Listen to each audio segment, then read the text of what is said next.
Welcome back to Outside Views, where we talk about Britain's real situation without the political fairy tales. And today we're diving deep into something that's been haunting Westminster like a ghost in an abandoned pub.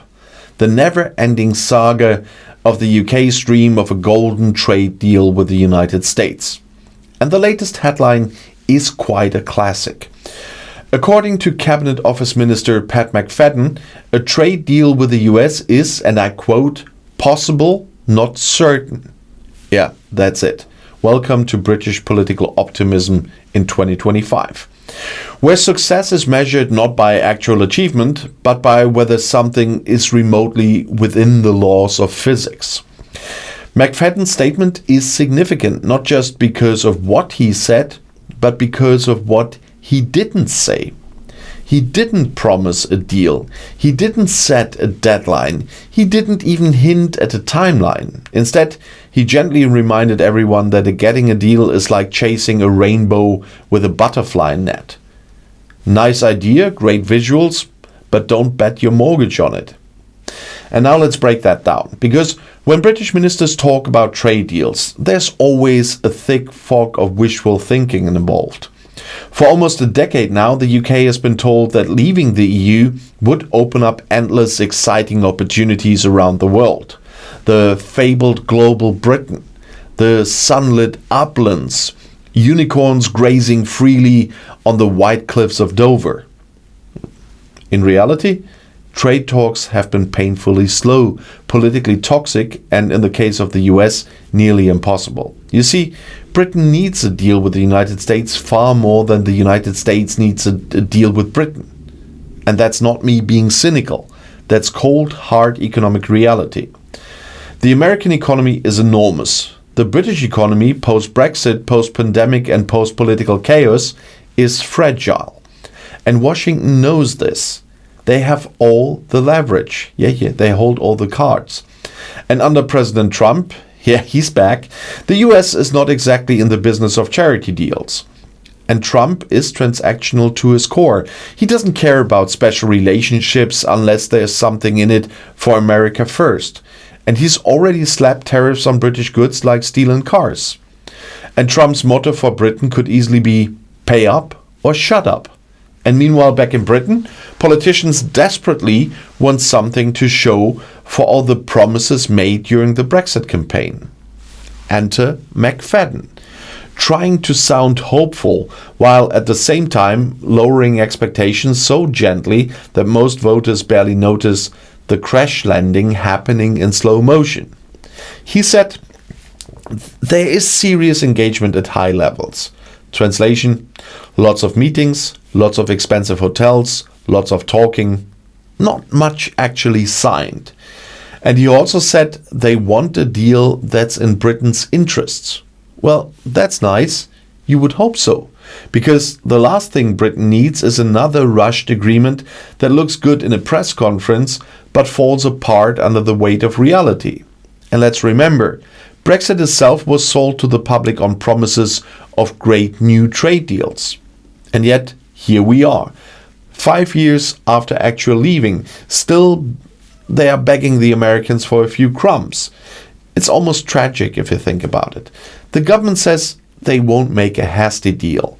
And honestly, that's the smartest thing they've said in a long time, both governments. Because if you rush into a trade deal with Trump, you can bet it will be a deal heavily tilted toward American interests.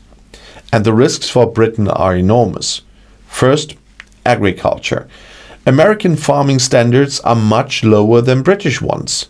Think chlorinated chicken, hormone-treated beef, genetically modified crops. And these are not conspiracy theories. They are facts. And American negotiators will absolutely push for Britain to open its markets to these products. And if the UK caves, British farmers will be furious. The public will be furious. And Labour's hard-won reputation for defending standards will be shredded faster than you can say free trade. And second, healthcare. The NHS remains the sacred cow of British politics, and any suggestion that American healthcare firms could get their claws into the NHS would be political suicide. Even mentioning the possibility sends shudders through political parties of all colors. McFadden insists there is no plan to sell out the NHS.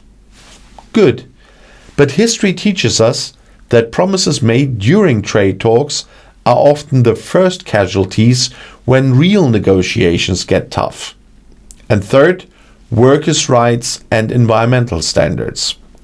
Trump's America is not exactly famous for its strong protections in these areas. If Britain waters down its own rules to appease Washington, it risks alienating European partners and undermining its own social fabric. And let's not forget the European Union here. Labour is also trying to rebuild relations with Brussels, pushing for closer economic ties, easier trade, and even talked about it, a possible youth mobility agreement. But if Britain signs a US trade deal that conflicts with European standards, guess what happens? European talks stall, more barriers pop up, more costs, more bureaucracy, and more facepalms in Whitehall. This is the tightrope Britain is walking, and it's not a wide one. One misstep and the country risks falling between two giants, pleasing neither America nor Europe and damaging itself in the process. And now let's talk about the politics of timing. McFadden refused to put a date on when a deal might be done.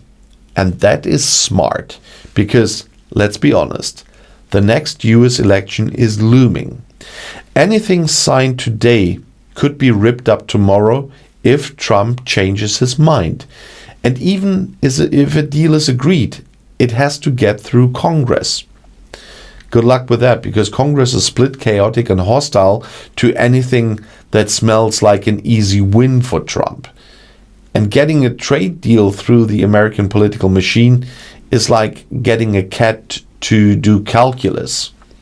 In other words, don't count on it, unless it's America first all over.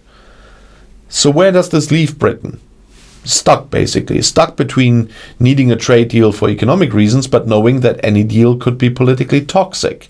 Stuck between trying to please two global powers who have their own interests at heart, not Britain's. And stuck explaining to a wary public why, once again, the promised land of Brexit prosperity remains just out of reach. Now, is there any good news? Maybe.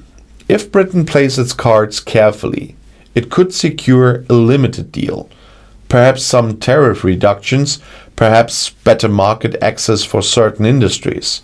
But it won't be the all singing, all dancing, revolutionary trade deal that Brexiteers once dreamed of. It will be modest, cautious, and filled with compromise. And that's assuming Trump doesn't wake up one morning, get annoyed at a tweet, and blow the whole thing up just out of spite. Because, let's face it, that is always a risk.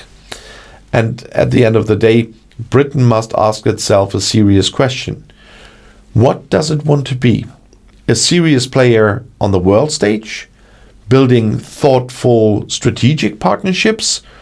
Or a desperate country clinging to vague promises and photo opportunities? A trade deal with the US is possible, but it's not certain. And even if it happens, it might not be the silver bullet Britain needs. It might just be another reminder that in the world of international trade, there are no easy wins, no quick fixes, and no magic buttons.